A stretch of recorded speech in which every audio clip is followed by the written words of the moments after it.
All right. Well, thank you all for joining. For the record, this is a record webinar for us.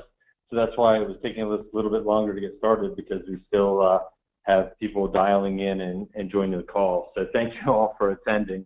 We're excited to see this kind of a turnout, record for our cyber webinar. Today's webinar is based on the Diary of a Cyber Claim. I'm Matt Kletzley. This is a claim circumstance that we wanted to be able to run through. Some of the facts have been altered a little bit, and some of the information is different. So it's really not any single cyber claim. It's a little bit of a compilation of claims that we've come across. But we want to be able to walk through kind of the steps and the stages and exactly how one of the claims how a claim could transpire for you. So we start with the first part of the claim is the attack. So ransomware has been called an epidemic by the FTC. It is largely in part due to there are quite a few automated programs that go out and search the internet for opportunities to actually infect systems. And so the increase in small business in the small and middle market space has been exponential in the last 2 years.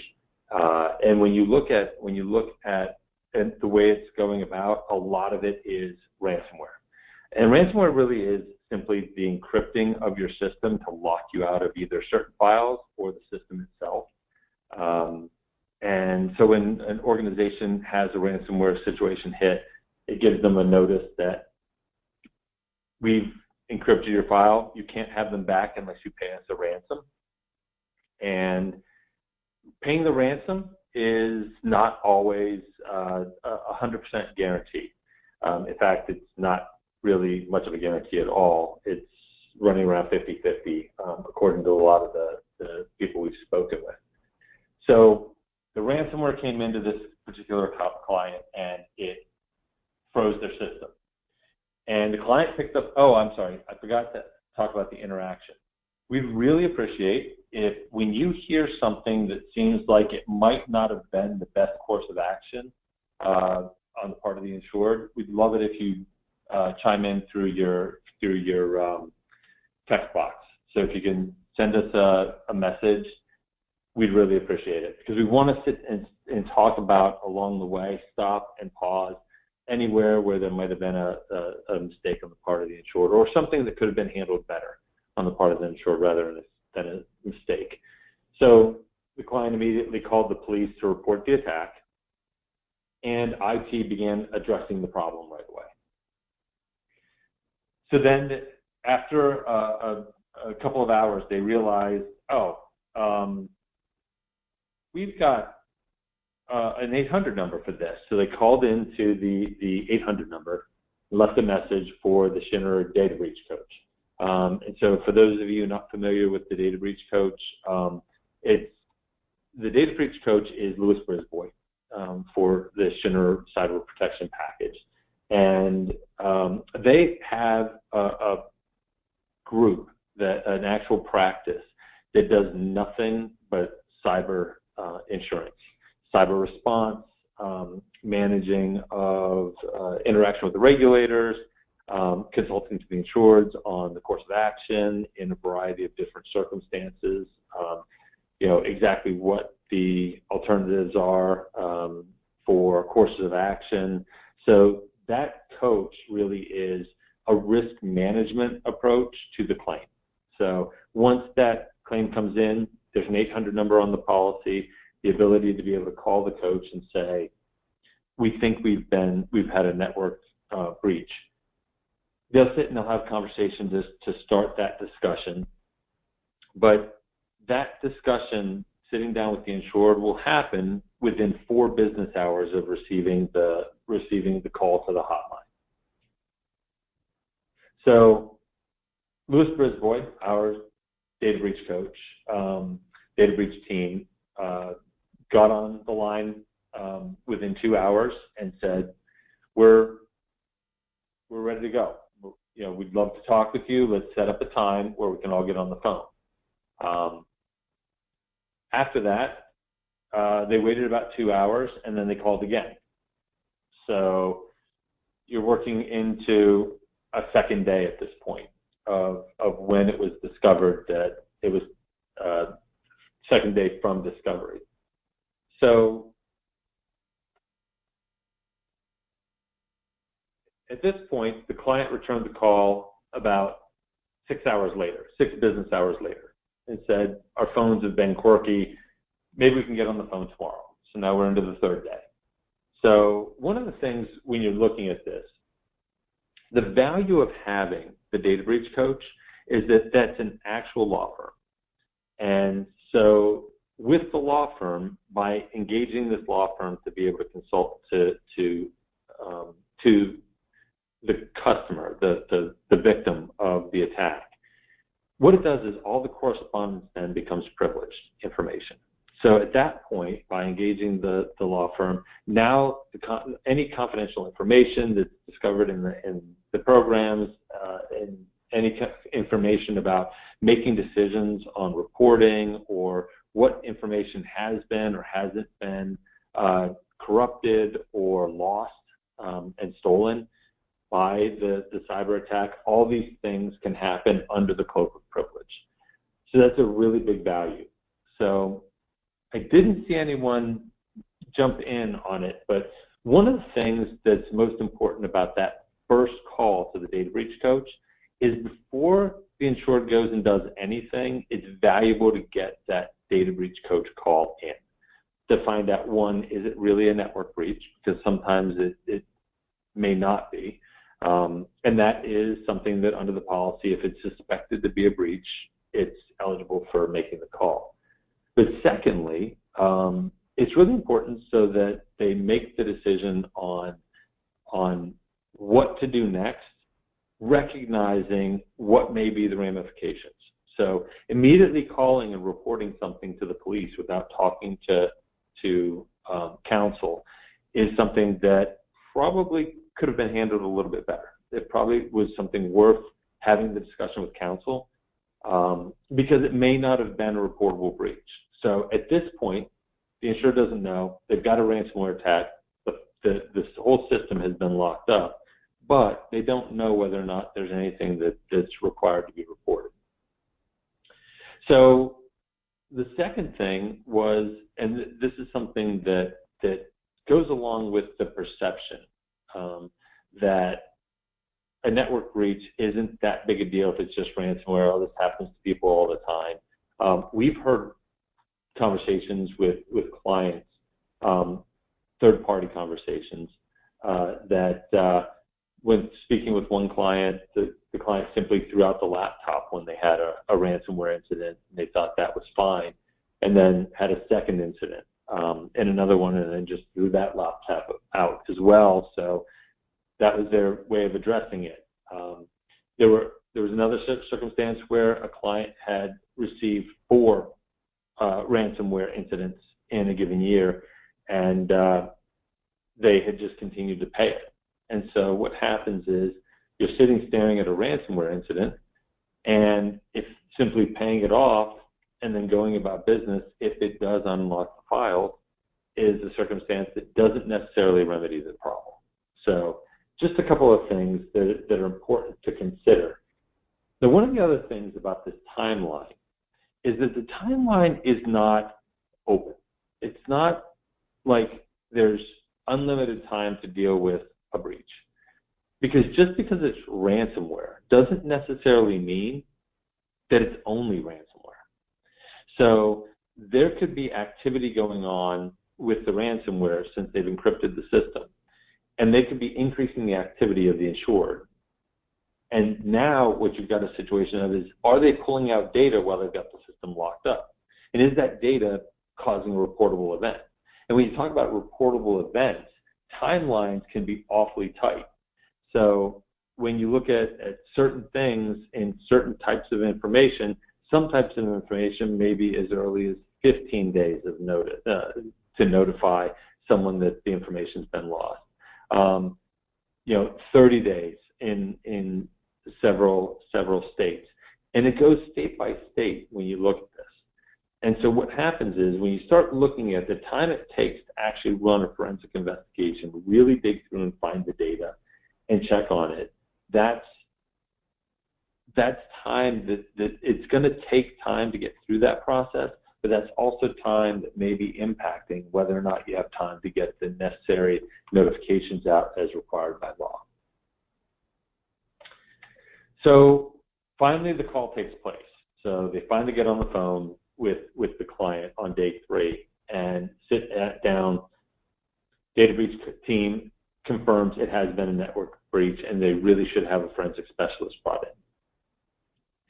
The insured's IT department recognized the need for more forensic expertise, which was something that the data breach team noted. It was good to see that the IT team realized when they were out of their element with regard to the breach. So what happens at the end of that initial call is there's an engagement letter that's sent over to the insured, and it simply has to be signed stating that they want to engage the data breach coach, and that retains the data breach coach as counsel. So what happened was, unfortunately, the person who would be authorized to sign that was on vacation, and so the insured waited another 5 days with the letter. So now we're talking about the 8th day in the process. So 8 days have ticked away.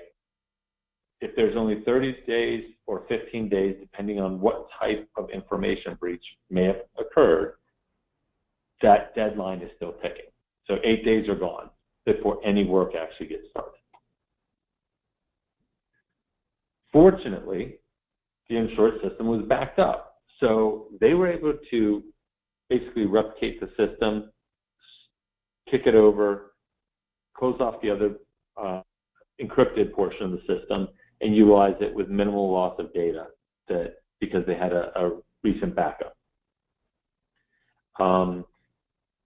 What I was saying about paying the ransom earlier is that it's a 50-50 shot whether or not the encryption key given to the insured when they pay that ransom will actually unencrypt the system. So the backup system is really important. Deterring attacks is very important, but having a backup on the system is also very important because it enables them to get back to business if something should happen. Now here's the other thing that's really important, is that when you're looking at the insured system, IT can only be so much of the solution. So a large part of what happens prior to an incident is making sure that, one, there's a response, that everyone understands how the response should run. And so that incident response plan is really important. Secondly, having the backup is really important. Having deterrence in the IT system is great, but there's still people operating inside the system. You've got emails being clicked with links or files. People are going to websites and they may not be websites that would otherwise have a problem except that they've been infected with malware or ransomware. So fortunately, they did have the backup system, and so that came to, all right, let's get the forensic firm engaged. Well, the insured then, because they had the backup system, they were back up and running, they still didn't engage the forensic firm for another 2 weeks. So again, that clock is ticking, and the lack of urgency once the system comes back up can be a real impediment should it be a situation where we have a reporting requirement or the insured has a reporting requirement. Now, it looks like we have a couple of things that have come in. One of the questions that came in was, could someone else in the firm have signed the engagement letter? And that's a really great question, because when you're talking about something this urgent, because depending on the type of information, and think about this, even if you don't keep personal information of clients and customers, you have personal information of employees. If you're handling welfare plans or benefits plans or pension plans or a 401k. So there's personal information of the employees and their family members. So you might have confidential information, client confidential information, that if leaked would be problematic for the organization and your reputation. So having someone as a backup is part of that incident response plan, that it shouldn't be required for just one person always having to be in the office. Excuse me.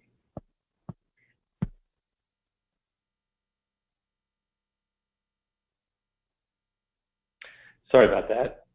Got a frog in my throat. And then the next question is, what size company is this?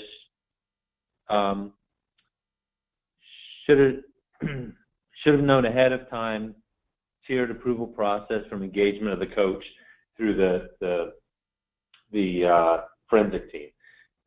And that's the trick is smaller companies all the more often, and this was a rather small company, as many of our clients are. Most of our clients are actually in that small to middle market range that don't have a lot of resources to be able to dedicate toward a formal document and a formal process to go through this.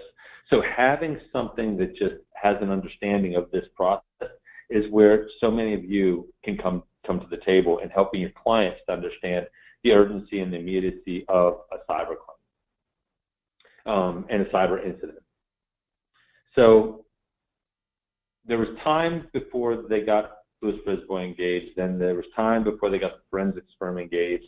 Now finally the forensic firm goes to work the next day and they're getting through the information, and they fortunately concluded that the breach was isolated to the ransomware, no data was stolen, there was no other malware left behind, no collateral damage to organizations they interacted with. So that was a big part of it.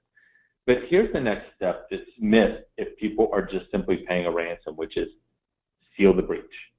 It's important for the firm to actually seal the breach as well, because what happens is there's over 1,000% return in the dark web for buying the cost of buying that particular ransom attack to be able to perpetrate it again, whether it's on that insured's vulnerability or another insured's vulnerability or a lot of companies' vulnerability. So, but the returns are very, very profitable for whoever made this attack successful to sell it in the dark web, and then whoever buys it has a very high return on that investment.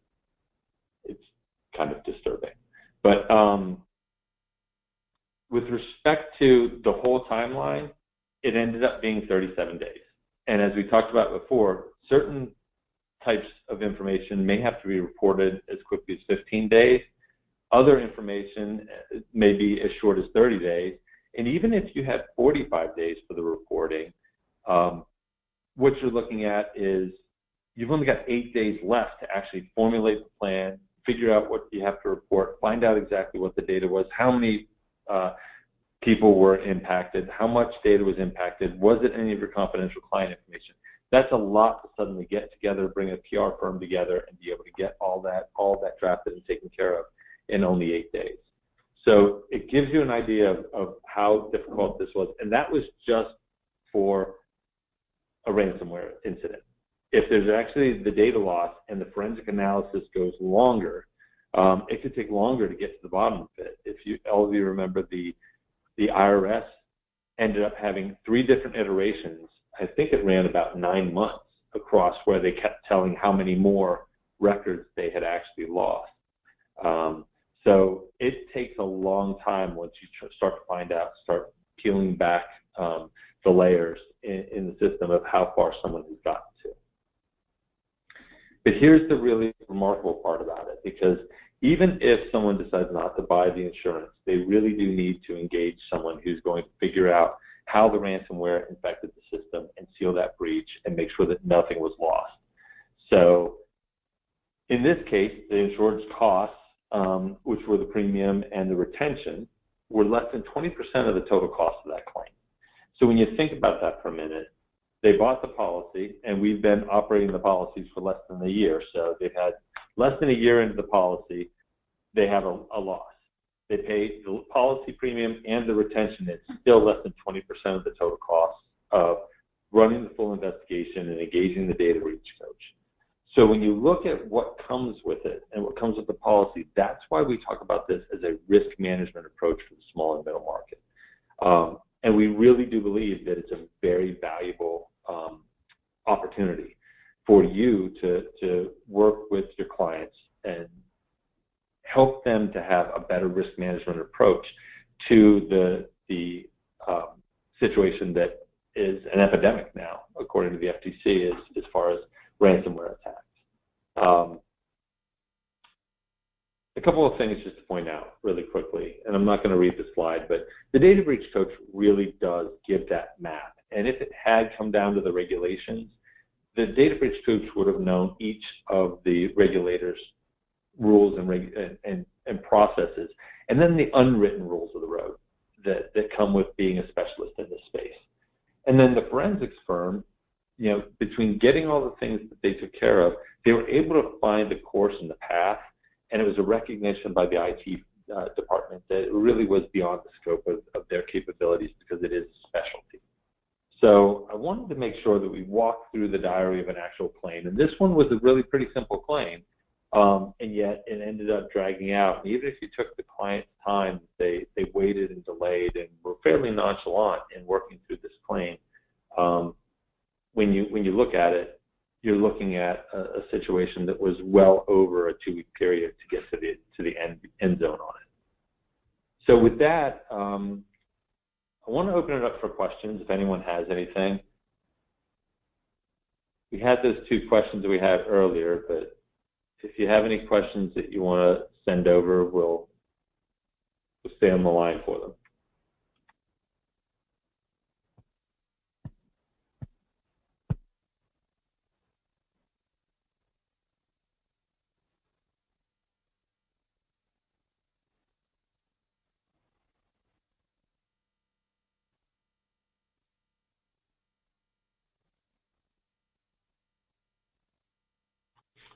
Okay, so one of the questions we just received was, did we pay the ransom?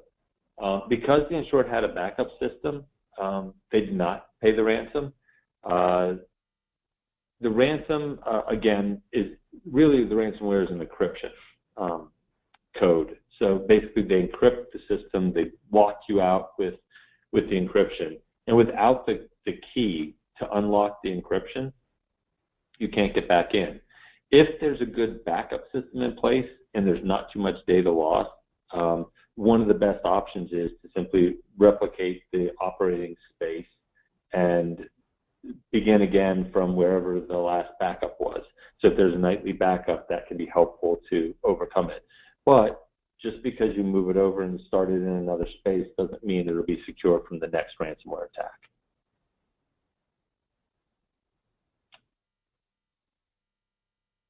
So one of the next questions was,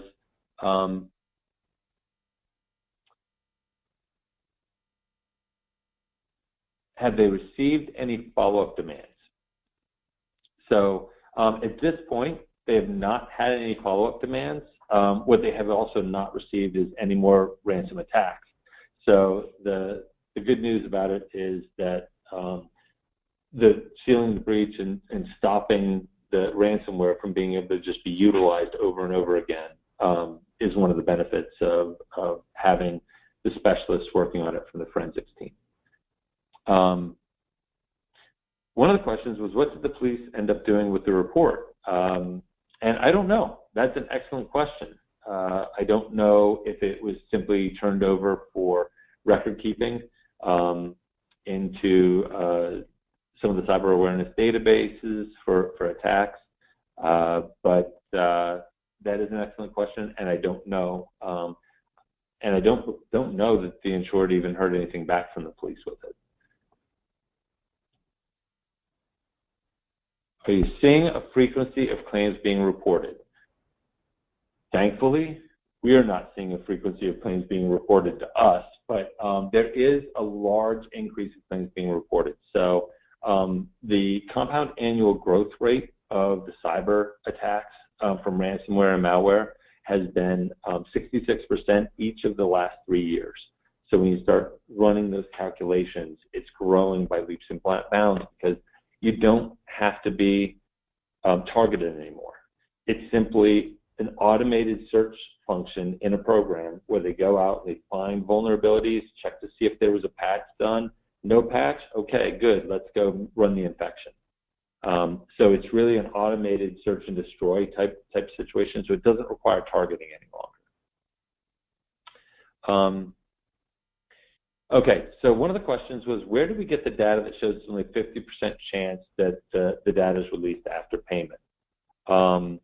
Well, that was actually from a couple of the attorneys that we know that work in the data breach space, and they said often there's a 40 to 50% chance that the encryption key isn't actually going to work. So that was simply from the experience they've had. When you look at some of these firms, so there are a lot of cyber firms out there. Lewis Brisbois, for example, has a dozen attorneys that are in their cyber practice. So business is good, business is growing. It's a regular situation that comes up. So cyber is expanding as far as the number of attacks that are happening globally. Were they targeted, or was it a random virus ransomware demand? I don't know that was identified, whether it was a targeted situation. Due to the size of the account, I would bet that it was not a targeted situation, but it was actually the exploitation of a vulnerability in the system. And the vulnerabilities are often found in the coding in websites. So that's one of the things to be aware of when talking with your customers. What was the biggest mistake or blunder in the insured's response? What could an insured do better to prepare or avoid making the same mistake? Well, I think one of the biggest challenges in their response was the nonchalance with which they took the attack. They really didn't take it as a high sense of urgency. So that was one of the things that's a challenge with respect to so many of the insureds. Once they get their system back, they've got a backup system, they can get it back up and running.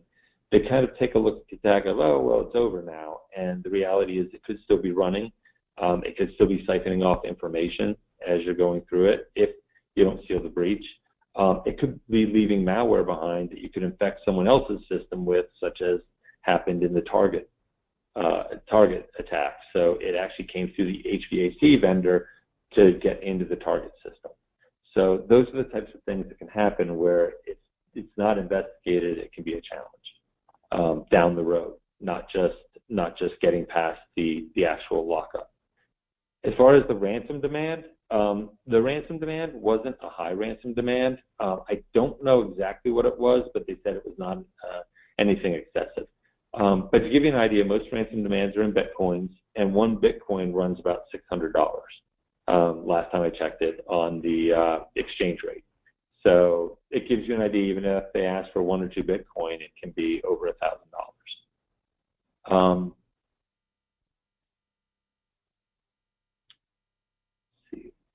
Trying to look through and see out of the questions things that we haven't already touched on. What do you mean by seal the breach? Okay, so what happens is after identifying the vulnerability in the system, it's not only getting the system, identifying the vulnerability and checking on it, but then it's making sure that vulnerability is addressed and that it can't be exploited again. So it's making sure that a patch is made so that particular vulnerability in the system that allowed for the entry of the ransomware is not a vulnerability that's available in future searches. So the next time that someone would click a link, the ransomware wouldn't be able to exploit that particular vulnerability in the system. Or if it's simply the ransomware searching through the system and finding a vulnerability in the internet web page, it's something that it wouldn't find that vulnerability anymore, and it would pass over and go on to the next website. Was the law firm able to assist the insured avoid future attacks? I think it's mostly the forensics firm that was able to, but a couple of things that always help with avoiding future attacks are training, making sure employees understand the reality of the threat, the real nature of it, understand that compliance may not be security. If they give you a password with a capital, a lowercase, and a number, and they do it capital P, ASSWORD 1, the number 1, that's the most used password, and it wouldn't be a secure password even if it's compliant with password rules. But understanding not to click suspicious links just because they come from someone they might know, understanding not to go into the challenges. So with respect to what if the insured pays the ransom, should they still notify the carrier or contact the breach coach? Yes. Preferably contact the carrier, the breach coach first, and let the carrier know that there's been a system breach. But definitely engaging, the point of the policy is to be there for the insureds when something like this happens. So engaging the resources they have would definitely be a strong recommendation for us. Obviously, you want to notify on all policies before you start paying expenses, because notice is often the trigger for what gets covered and what doesn't. But the most important thing is to have it recognized that there is a process to go through, and that includes going through it with the deep data breach coach, helping the client walk through the process. Has any ransomware been found through social engineering, sending an email to an employee rather than loopholes in programming? Absolutely. So a lot of the ransomware can come through random links that are emailed in that may be that dream vacation you've been selected for, or it can be something that's sent in from someone you think you know. It may not be their actual email address, maybe something that looks like their email address. It's supposed to look like their email address, and they found the information about that person and your relationship with them through other means, through social media. So the idea and the design of the ransomware can come in a variety of sources. It can come from clicking on a site that's corrupted, so going to a website that's corrupted. It can go from clicking on a link that's corrupted. It can go from opening an attachment that's corrupted. So there are all kinds of ways that social engineering allows for compromised documents that seem like they'd be part of normal business. It could be a survey that you're getting asked. I'm paranoid about opening surveys, even if I've used someone's service, just because of this fact. So there's all kinds of ways, and making sure that employees are knowledgeable about them is one of the best ways to help deter it, in addition to having strong IT controls. Okay, so we've already run over. I apologize for the delay. For those of you who we didn't get to your questions, we're going to reach out to you separately and just touch base and get you answers. But thanks again for attending. We appreciate it, and have a great day.